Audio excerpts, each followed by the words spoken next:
Hola nuevamente. Bueno, en esta clase vamos a estar hablando sobre el Sistema Nacional Integrado de Salud, el SNIS, en nuestro país. Es la primera clase de nuestro módulo 4 del curso y vamos a tener la bibliografía que está indicada allí en esta diapositiva y que ya tienen disponible en el módulo, a lo que añadimos también un capítulo de la tesis de maestría de Pablo Anzalone, que ustedes van a consultar sobre todo para el módulo 5, pero de todas formas ya vamos introduciendo un poco de ese trabajo de Anzalone en la clase de hoy. También esta clase toma como base materiales docentes del ciclo introductorio de la Facultad de Medicina de la Universidad de la República. Bien, vamos a los objetivos de aprendizaje. Vamos a tener 3 objetivos de aprendizaje para esta clase de hoy. El primero es identificar los principales cambios en las políticas públicas de salud en Uruguay. El segundo es identificar las principales características del Sistema Nacional Integrado de Salud, el SNIS.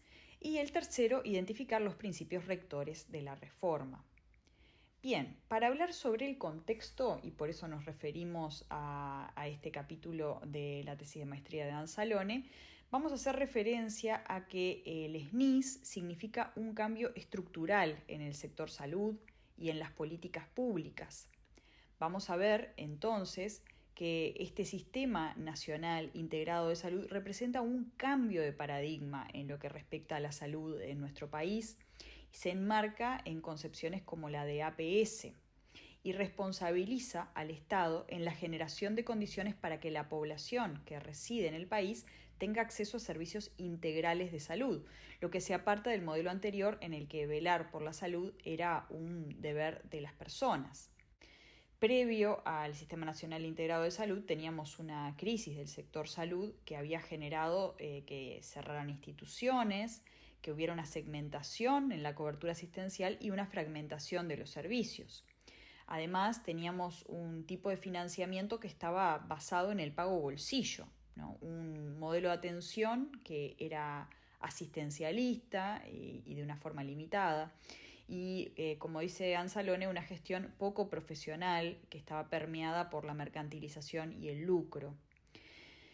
La estrategia entonces de construcción del SNIS frente a este escenario problemático identificado en el sector salud fue gradualista, se apoyó en las fortalezas de las instituciones existentes y además creó otras para llegar a una estructura diferente del sector salud. Si nos paramos entonces en la gestación de la reforma, tenemos que ver entonces los lineamientos fundamentales que se establecen principalmente a través de una serie de cambios a nivel de normativas, a nivel legal, que los pueden ver reseñados, estos primeros cambios, en el cuadro 1 del texto que escribimos con Marisa Buglioli, Cecilia Severi y Víctor Rivero. Y también lo pueden ver más resumido en el trabajo de Anzalone, ¿no? Donde menciona estas leyes que fueron fundamentalmente aprobadas entre 2005 y 2007 como las que gestan entonces este sistema, ¿no? Y es particularmente en 2007 que se consolida el SNIS con la aprobación de la ley 18.211 y de las leyes 18.131, que también en 2007 crea lo que es el Fondo Nacional de Salud, el FONASA, y la 18.161, que descentraliza ACE también en el mismo año. Fundamentalmente tenemos que pensar entonces cambios que van hacia el modelo de atención, ¿no? Recuerden esto de pensar entonces en cómo se incorpora toda esta perspectiva de APS, ¿no? En el modelo de gestión y en el modelo de financiación, ¿no? En estos 2 elementos nos vamos a estar centrando ahora en la presentación de esta clase.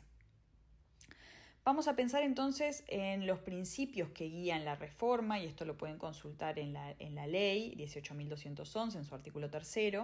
Vamos a ver que allí se habla de cobertura universal, de accesibilidad, de equidad y sustentabilidad del sistema, de integralidad en las prestaciones. Y vamos a tener entonces un Estado que va a ser responsable de la regulación y control del mercado de la salud, también de proveer servicios, ya sea directamente o articulando con otros actores del sector privado, también de financiar servicios y de informar a la población. ¿Qué es lo que quiere decir esto de que vamos a tener una cobertura universal en salud a partir del Sistema Nacional Integrado? Bueno, vamos a ver que se empiezan a integrar progresivamente colectivos de trabajadores, de trabajadoras de todos los sectores de la economía, vamos a ver que también jubilados y pensionistas, sus núcleos familiares, de manera de que se va extendiendo de forma progresiva y sostenible el derecho a la salud para que sea un verdadero principio rector del sistema. Previo a la reforma, lo que teníamos era que los únicos que tenían un vínculo formal con el sistema de la seguridad social, ¿no?, de la protección, eran los trabajadores activos del sector privado. Y para ver qué servicios son los que garantiza esta cobertura universal, tenemos que referirnos al Plan Integral de Atención a la Salud, o el PIAS, que es este conjunto de prestaciones que tienen que garantizar los 3 tipos de prestadores integrales que conforman el Sistema Nacional Integrado de Salud. Todos los prestadores que integran el Sistema Nacional Integrado tienen que dar estas prestaciones en los 3 niveles de atención. Ustedes saben que los sistemas sanitarios se organizan en base a su complejidad, en 3 niveles de atención, yendo desde el de menor complejidad, que es el primero, hacia el de mayor complejidad, que es el tercero, y además en todos los niveles de prevención, sea con servicios propios o con servicios contratados en el marco de la complementación de servicios. ¿Cómo se financia todo este sistema? Ahí tenemos un cambio importante porque vamos a tener 3 fuentes principales de financiamiento. Una que es el aporte de rentas generales del Estado, otros que son los aportes de las empresas, los aportes patronales, y otro el aporte de las personas aseguradas por el sistema. ¿Qué quiere decir esto? Que garantizan también la cobertura a sí mismas, pero también a sus hijos o hijas menores de 18 años y cónyuges si corresponde según la ley. Las personas entonces contribuyen al financiamiento del sistema según sus ingresos. O sea que tenemos acá el principio de equidad en vinculación con los aportes al sistema. O sea, cada uno, cada una aporta en función de lo que puede aportar, ¿no? Pero eso no condiciona la asistencia que se recibe. O sea, la calidad de la asistencia y la prestación de la asistencia no está condicionada por el aporte que se hace, sino por la necesidad. O sea, la asistencia que se recibe depende de las necesidades y de los problemas de salud que tienen las personas y no de la capacidad de pago. O sea, acá tenemos de vuelta el principio de equidad, en este caso asistencial. Y además, todas las personas aseguradas en el SNIS tienen el mismo derecho de recibir las prestaciones que están definidas en el PIAS, que estábamos comentando en la diapositiva anterior. También hay que decir que el PIAS se va actualizando, ¿no? Van entrando nuevas prestaciones dentro del PIAS. ¿Qué es el FONASA dentro de todo este esquema? Bueno, todos esos aportes que estábamos hablando del financiamiento en la diapositiva anterior se van a nuclear en un fondo único y público de carácter obligatorio, que es el Fondo Nacional de Salud. Este fondo es administrado por la Junta Nacional de Salud, la JUNASA, que lo que va a hacer es establecer contratos de gestión, ¿no?, con los diferentes prestadores del sistema. Y justamente el que todos estos aportes se sumen a un fondo único permite una lógica de subsidios cruzados y de solidaridad, ¿no? Por ejemplo, que las personas más jóvenes estén de cierta forma subsidiando a las personas mayores que utilizan más extensivamente el sistema de salud, o las personas que no están cursando una enfermedad o un problema de salud, de cierta forma también están subsidiando a las que sí lo están requiriendo, sí están requiriendo utilizar el sistema en este sentido, ¿no? Entonces todo eso es lo que permite el haber generado un fondo como el FONASA. Además también obviamente está aportando a la sustentabilidad del sistema.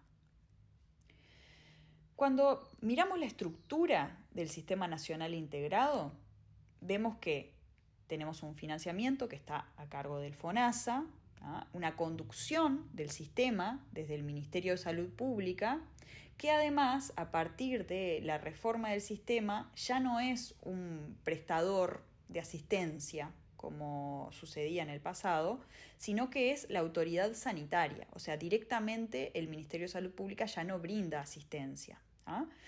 Lo que tenemos entonces a nivel del sector público es que el rol de prestador lo va a asumir ¿quién? La Administración de los Servicios de Salud del Estado, o sea, ACE, ¿no?